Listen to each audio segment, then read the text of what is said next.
میرا ایک دوست ہے جس کے پاس پیسے کبھی بھی نہیں ٹکتے۔ اگر اس کے پاس 10,000 روپے ہیں تو وہ ان 10,000 کو 3 سے 4 دن میں اڑا دیتا ہے اور پھر شاید اسے اگلے 10-20 دن ویسے ہی گزارا کرنا پڑے، جیسے پیسے ادھر ادھر سے لے کے یا پھر کسی دوست وغیرہ سے مانگ کے۔ اب جب ایک دفعہ ایسا ہو جاتا ہے تو جب دوبارہ اس کے پاس پیسے آتے ہیں تو وہ دوبارہ ایسے ہی کرتا ہے، یعنی کبھی بھی اپنی سامی پہ قابو پانے کی کوشش نہیں کرتا، یا پھر جو مزہ 2-4 دن میں وہ سارے پیسے اڑا کے لیتا ہے وہ مزہ اس کے لیے زیادہ اہم ہوتا ہے بنسبت اس کے کہ وہ ان پیسوں کو بچائے اور ایک بالغ اور اعتدال پسند بندے کی طرح سوچ سمجھ کے اور ضرورت کے مطابق استعمال کرے۔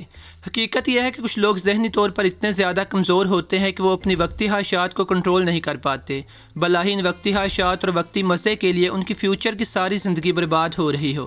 یہ میں آپ کو ایک بالکل سچی کہانی سنا رہا ہوں۔ اب اسی کہانی کو ایک بادشاہ کی کہانی کے ساتھ کمپیئر کرتے ہیں۔ آپ نے ان دونوں کہانیوں کا فرق نوٹ کرنا ہے۔ کافی عرصہ پہلے کی بات ہے کہ کسی جگہ پر ایک بادشاہ رہتا تھا۔ اس بادشاہ کے ملک میں ایک عجیب و غریب رول تھا، اور وہ رول یہ تھا کہ ملک میں جو بھی بادشاہ بنتا تھا وہ صرف 5 سال کے لیے وہاں پہ حکومت کر سکتا تھا۔ اس کے بعد بادشاہ کو ایک ایسی جگہ پہ بھیج دیا جاتا تھا جہاں سے کوئی بھی واپس نہیں آتا تھا۔ بادشاہ بننے سے پہلے اس بندے کو بتا دیا جاتا تھا کہ یہ یہاں کا رواج ہے اور ہماری سیکیورٹی کے لیے بہت ضروری ہے، اس لیے اسے فالو کرنا بہت اہم ہے۔ اس ملک میں جن لوگوں کو بادشاہت کی آفر کی جاتی تھی ان میں سے کچھ لوگ تو آفر کو ٹھکرا دیتے تھے، جبکہ کچھ لوگ اس آفر کو ایکسیپٹ کر لیتے تھے اور سوچتے تھے کہ چلو ہم 5 سال تو عیاشی کریں گے، اس کے بعد جو ہوگا دیکھا جائے گا۔ ایک دفعہ اس ملک میں وینس نام کے ایک بندے کو بادشاہ بنانے کے لیے چنا گیا۔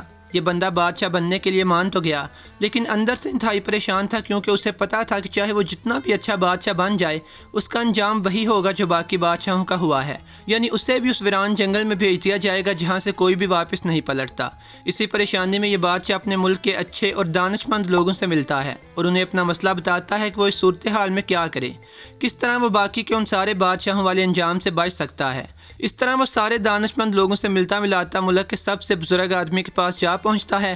بزرگ اسے اپنے پاس بٹھا کے کہتا ہے کہ دیکھو، وقت ہمیشہ ایک جیسا نہیں رہتا، جب تم بادشاہ بنو گے تو تمہارے پاس بے تحاشا پاور ہوگی جسے تم اپنا فیوچر بدلنے کے لیے استعمال کر سکتے ہو۔ یہ سن کر اس بادشاہ کے ذہن میں ایک خیال کونتا ہے، وہ واپس اپنے دربار میں آ جاتا ہے اور اس مسئلے پر کام شروع کر دیتا ہے۔ سب سے پہلے تو وہ اس بات کی تصدیق کرتا ہے کہ آیا کہ یہ بات سچ بھی ہے کہ نہیں، یعنی کیا واقعی حساب کا بادشاہوں کو دور دراز کے علاقوں میں بھیج دیا جاتا ہے۔ بادشاہ کے پتہ کرنے پر اس بات کی تصدیق ہو جاتی ہے کہ یہ بات واقعی سچ ہے۔ اتنا پتہ چلنے پر بادشاہ اپنے سپاہیوں کو بلاتا ہے اور انہیں اس جگہ کا پتہ لگانے کا کہتا ہے جہاں پہ اپنی مدت مکمل کرنے والے بادشاہوں کو بھیجا جاتا ہے۔ سپاہی بادشاہ کے حکم کے مطابق اس جگہ کا کھوج لگانے کے لیے نکل کھڑے ہوتے ہیں۔ کچھ دن بعد سپاہی اس جگہ کا کھوج لگا کے واپس آ جاتے ہیں اور وہ واپس آ کر بادشاہ کو اس جگہ کے بارے میں وہی باتیں بتاتے ہیں جو بادشاہ نے دوسرے لوگوں سے سنی ہوتی ہیں، جیسے کہ وہ جگہ جنگل کے بہت گھنے حصے میں واقع ہے، وہاں پہ پھلوں وغیرہ کے درخت بھی بہت کم ہیں، وہاں پہ ایک گندا تالاب ہے اور اسی کا پانی استعمال میں لایا جاتا ہے۔ اس کے علاوہ وہاں پہ ایسے جانور بھی ہوتے ہیں جو موقع ملنے پر انسانوں کا شکار بھی کر لیتے ہیں۔ واپس آنے والے سپاہیوں نے بادشاہ کو یہ بھی بتایا کہ انہوں نے اس جگہ پر چند انسانی ڈھانچے بھی دیکھے ہیں جو یقیناً پرانے بادشاہوں کے ہوں گے۔ بادشاہ یہ ساری انفارمیشن سنتا ہے اور اپنے کمرے میں چلا جاتا ہے تاکہ صورتحال پہ غور کر سکے۔ اس سے اگلے دن بادشاہ بغیر کسی کو بتائے اپنے چند خاص بندوں کو بلاتا ہے اور انہیں کہتا ہے کہ وہ کچھ محنت کش لوگ اس کے پاس بھیجیں۔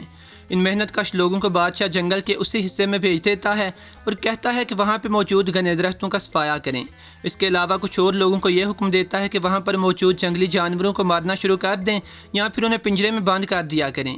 کچھ ہی دنوں میں وہاں پہ موجود تمام جنگلی جانوروں کا صفایا ہو جاتا ہے۔ اس کے بعد اس گندے تالاب کی باری آتی ہے۔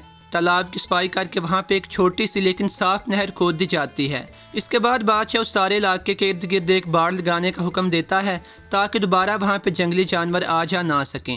جب اس سارے جنگل کی صفائی کر کے اسے رہن سہن کے قابل بنا دیا جاتا ہے تو بادشاہ اپنے علاقے کے کچھ غریب گھرانوں کو بلاتا ہے اور انہیں ڈھیر سارا پیسہ دے کے اس جگہ پہ بھیج دیتا ہے اور کہتا ہے کہ یہ لوگ وہاں پہ جا کے پھلدار پودے لگائیں اور سبزیوں کی کاشت شروع کریں۔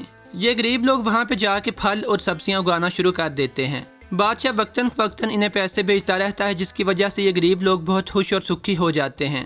اس کے بعد بادشاہ اس جگہ کو ایک روڈ کے ذریعے دوسرے علاقوں سے ملانے کا حکم دیتا ہے۔ اب وہی ویران جنگل ایک اچھے سے گاؤں کی شکل اختیار کر چکا ہوتا ہے جہاں پر اس وقت کے حساب سے ہر طرح کی سہولت میسر ہوتی ہے۔ دوسری طرف جب بادشاہ کے 5 سال مکمل ہو جاتے ہیں اور وہ بادشاہ سے اتر جاتا ہے تو اسے اسی جگہ پر چلے جانے کا حکم دے دیا جاتا ہے۔ یہ حکم سن کر بادشاہ ذرا بھی پریشان نہیں ہوتا اور بڑے آرام سے اس علاقے کی طرف آ جاتا ہے۔